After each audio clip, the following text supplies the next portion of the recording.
लक्ष्माचरी साई पुलकी आयल चुडान धार लक्ष्माचरी साई पुलकी आयल चुडान धार नंदा देवी मल जखली घुमली चुडान धार नंदा देवी मल जखली घुमली चुडान धार लटका कमर छटका पुना आयरल चुडान धार लटका कमर छटका पुना आयरल चुडान धार नंदा देवी मल जखली घुमली चुडान धार नंदा देवी मल जखली घुमली चुडान धार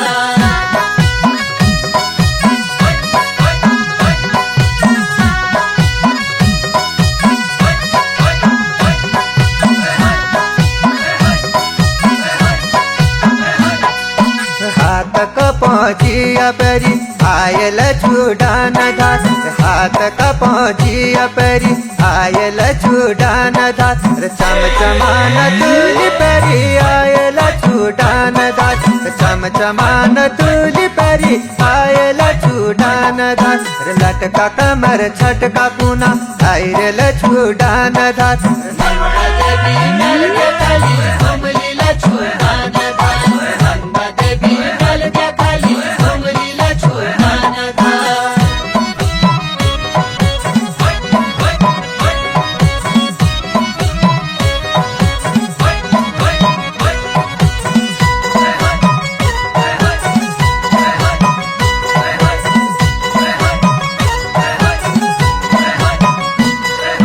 पाव कपुलिया परी आयल चुडान धार पाव कपुलिया परी आयल चुडान धार छम छमा बजबी परी आयल चुडान धार छम छमा बजबी परी आयल चुडान धार लटका कमर छटका पुना आयल चुडान धार नंदा देवी मल जखली घुमली चुडान धार नंदा देवी मल जखली घुमली चुडान धार